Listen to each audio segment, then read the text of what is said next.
안녕하세요. 중국 유학생 진로 및 취창업 가이드 설명을 맡은 주중 한국대사관 고용노동관 허윤선입니다. 여러분 반갑습니다.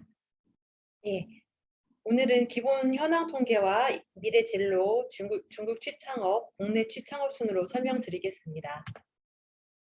먼저 유학생 현황입니다. 이제 교육부 자료를 통해서 중국의 교육부 자료를 통해서 봤었는데요. 중국 내 한국 유학생은 연 7만 명 내외였는데 점차 지금 감소하는 추세고요. 특히 코로나 발생의 영향을 받은 최근에는 2만 7천 명 수준으로 많이 줄어든 것을 보실 수 있습니다. 특히 연수생이나 단기 연수생의 감소가 큽니다. 한국에서 외국으로 나와 있는 유학생은 총 20만 명 정도고요. 원래 미국과 중국이 다수를 차지하고 있었습니다. 원래 중국이 좀 더 많았는데 지금 코로나가 발생한 최근에는 좀 더 줄어든 모습을 볼 수 있습니다. 네, 지역별 분포와 유형별 분포는 생략하겠습니다. 중국 주요 고용 통계를 말씀드리겠습니다. 이거는 2017년 기준으로 제가 일단 표를 넣어놨는데 2020년 걸로 제가 업데이트를 했어야 되는데 그 부분을 좀 놓쳐서 죄송하고요. 이 통계를 보면 이게 전체적인 노동시장의 어떤 현황을 알 수 있는 표라서 제가 넣었습니다. 일단 취업자와 실업자를 합해서 경제활동 인구라고 하는데 현재 취업을 하지 않고 구직 활동도 하지 않지만 취업을 원하는 분들, 예를 들면 유학생분들은 비경제활동 인구에 해당합니다. 비경제활동 인구를 고려하지 않은 실업률이 노동시장의 모습을 제대로 보여주기 어렵다라는 면이 있기 때문에 지금 한국에서는 실업률보다는 고용률에 정책의 목표를 집중하고 있는 상황입니다. 중국의 경제 성장률이 2021년도에는 굉장히 많이 회복을 하면서 8.1%까지 올라간 것을 보실 수가 있습니다. 그래서 올해도 중국 정부가 경제 성장률 목표를 5.5%로 하고 있는데요. 지금 최근에 이제 코로나 예상치 못했던 상황들이 좀 확산되고 국제 정세나 이런 부분 때문에 지금 성장률에 조금 빨간불이 켜졌다라고 그렇게 판단하고 있는 상황입니다. 실업률 말씀드리겠습니다. 최근 코로나 방금 말씀드린 이제 여러 가지 상황들 그런 것들이 생산 차질이나 사교육 시장이나 여행업 이런 데 불황을 계속 가져오고 있기 때문에 노동 시장 상황이 좋지를 않습니다. 네, 표에 넣지는 않았는데요. 그 2022년 3월에는 5.8%의 실업률을 기록했고 특히 4월에는 지금 6.1%까지 올라가서 계절성을 좀 보더라도 실업률이 오히려 약간 떨어져야 되는 추세라고 보이는데 오히려 지금 더 올라가고 있는 상황입니다. 그리고 3월에는 징동이나 알리바바 그리고 텐센트 등 빅테크 기업들이 대규모 인력 감원 계획을 발표하는 등 노동 상황이 단기간에 좋아지긴 좀 어려울 것 같습니다.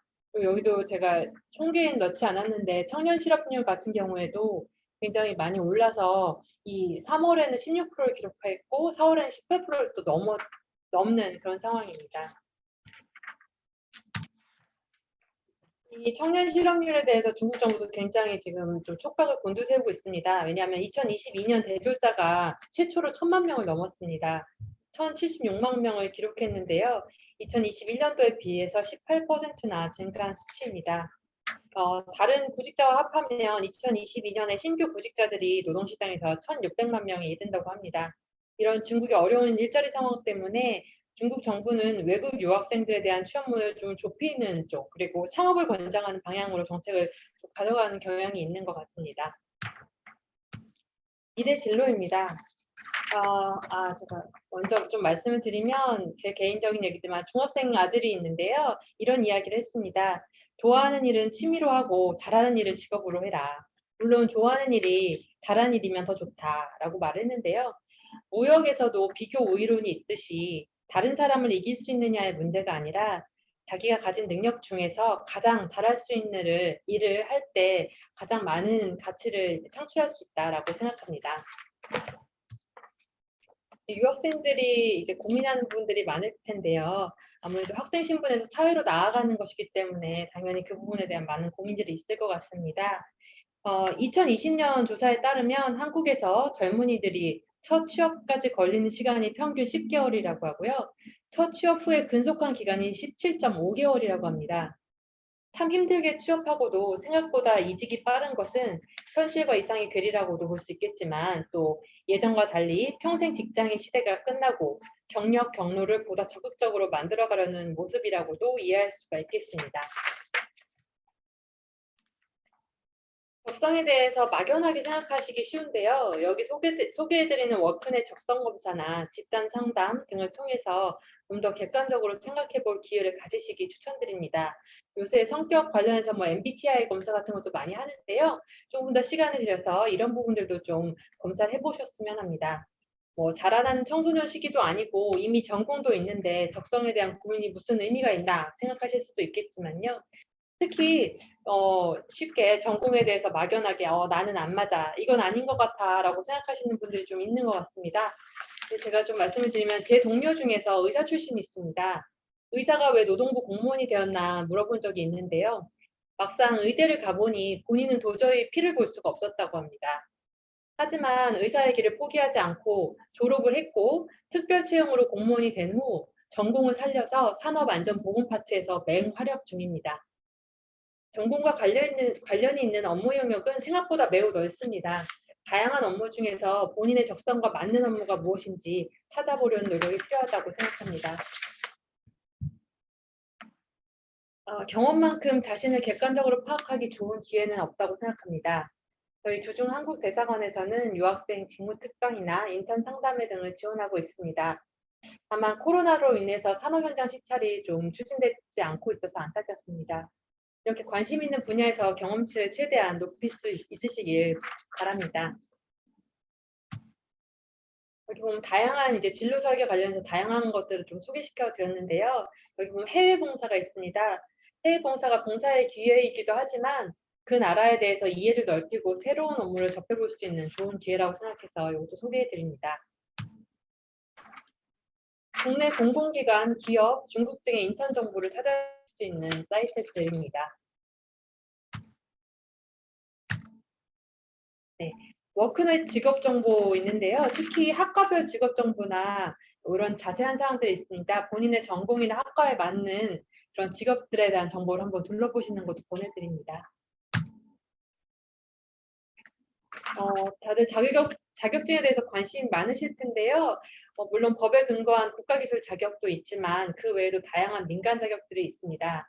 기술 변화가 빠른 IT 분야나 이런 분야에서는 특정 선도 회사의 교육이나 예를 들어 뭐 구글이나 삼성 이런 데서 하는 자격증, 교육 이런 것들이 해당 업계에서 통용되는 요망 자격증이 되기도 하기 때문에 자격증에 대한 정보도 굉장히 업데이트가 필요할 것 같습니다. 네, 이 페이지를 좀 말씀을 드리고 싶은데요. 이제 고민과 경험은 모두 자소서와 면접의 자산이 된다라는 말씀을 좀 드리고 싶습니다. 자신에 대해 회사에 대해 좀 더 고민해보고 경험해보시기 바랍니다. 다만 여러분과 회사는 서로가 서로를 선택하는 관계입니다. 본인의 관점으로 회사를 이해하고 또 회사의 관점으로 나를 이해하는 바탕, 그 바탕 위에서 자소서를 쓰셔야 합니다. 회사는 그런 자소서를 보고 서류 면접을 하고 또 추후에 대면 면접도 진행하게 됩니다. 지금 여러분들이 하시는 고민들 그리고 보내는 시간들이 모두 미래에 대한 투자이고 자산임을 다시 한번 말씀드리고 싶습니다. 네, 중국 창업에 대해서 좀 더 말씀을 드리겠습니다. 중국 취업 여건은 앞서 말씀드린 것처럼 결코 녹록한 상황이 아닙니다. 일단 노동시장 상황이 중국 노동시장 상황 자체가 어렵고 또 제도적으로도 녹록지 않은 상황입니다. 중국에서 외국인의 취업 허가 제도가 어떻게 되어 있냐를 간략하게 말씀드리면 종합점수 평가제를 운영하고 있습니다. 이 평가를 통해서 고급, 전문, 기타 인재로 분류해서 취업 허가를 진행하고 있습니다. 대학 졸업생의 경우에는 대부분 2년 이상 유관 경력이 있어야 전문 인재로 분류되기 때문에 졸업 즉시 취업을 위하는 외국인은 기타 인력으로 분류돼서 특히 좀 쿼터에 걸리는 경우가 많습니다. 여기 요 표를 넣어놨는데요. 괜찮으신가요? 들리시나요?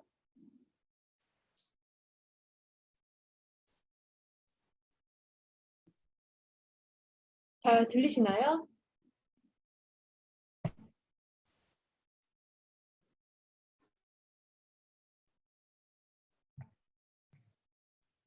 네, 네, 잘 들리시나요? 들립니다.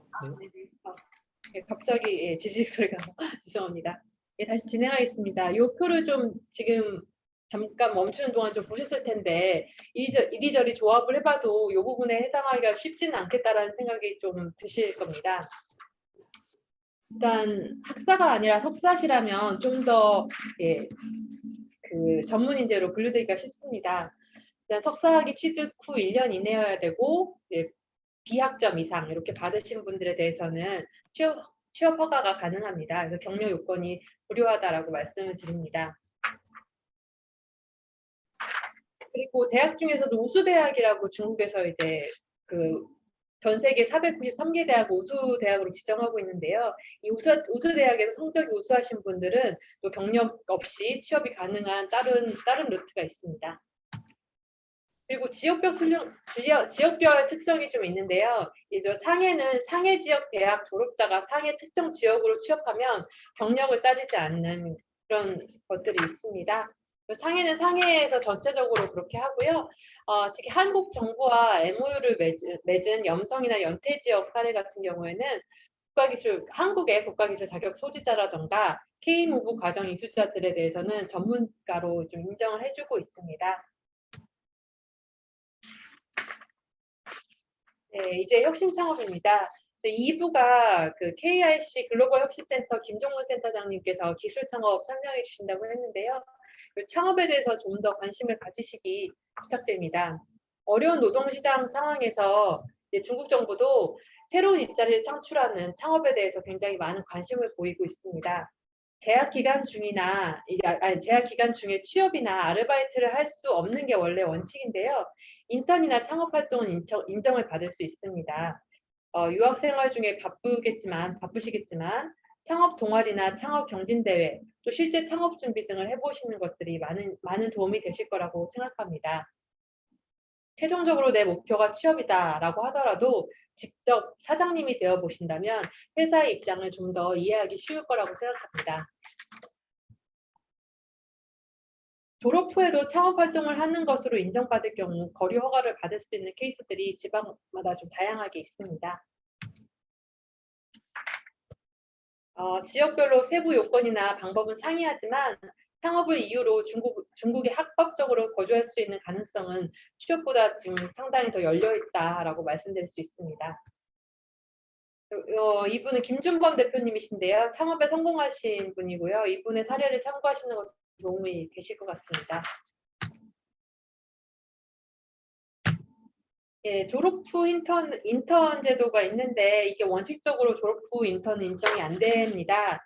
하지만 중국 유명 기업의 초대로 인턴을 하게 되면 1년 이내에 비자 발급이 가능한 경우가 있습니다. 예를 들어 중국 정부와 프랑스나 독일 같은 경우에는 요 졸업 후 인턴을 MOU를 맺어서 허용하는 부분들이 있는데 한국이랑은 이런 MOU를 맺지 않았기 때문에 이건 우수 이제 기업에서 인턴으로 초청을 하는 경우에만 해당이 될 수 있습니다. 요런 이제 발표를 했는데요. 사실 이 부분에 대해서 직접적인 사례를 제가 알지는 못하는데 혹시 이에 대해서 해당하는 사례를 알고 계시는 분들은 저에게 알려주시면 저희가 이런 케이스를 좀 더 조사해서 또 보고를 드리도록 하겠습니다. 중국의 국가기술 자격들이 외국인에게는 개방되어 있지 않지만 최근 일부 지방정부에서 응시 기회를 부여한다던가 아니면 외국의 자격을 중국 자격으로 인정하는 제도들을 운영 중입니다. 아직 한국은 이런 케이스가 많지는 않은 것 같습니다. 저희가 해외 취업 정보 지원하는 부분들이 있는데요. 취업 창업 관련해서 한국 정부가 지원하는 체계를 좀 소개시켜 드리도록 하겠습니다. 한국 정부는 국내에서는 한국산업인력공단, 해외에서는 코트라를 통해서 K무브라는 해외 취업 지원 사업을 실시하고 있습니다. K무브 사업에는 여러 국가의 다양한 연수 프로그램이 포함되어 있지만 중국의 경우에는 아까 말씀드린 것처럼 취업 접근성이 좀 제도적으로 막혀 있어서 연수 프로그램도 제한적으로 운영되고 있는 상황이긴 합니다. 온라인 월드잡 플러스에 구직 신청하신 유학생이 취업에 성공할 경우에 연령이나 소득 기준 등이 충족되면 해외 취업 정착금도 받을 수 있기 때문에 온라인 취업 월드잡 플러스에 구직 신청을 일단 하시는 것은 도움이 되실 것 같습니다. 월드잡 내에서 지난 4월에 상반기 글로벌 일자리 대전을 한 내용이 있어서 요건 참고로 좀 소개를 드립니다. 여기 보시면 많은 사이트들 정보가 나와 있는데요. 이와 같이 현지 중국 취업 정보를 얻을 수 있는 여러 사이트들이 있습니다.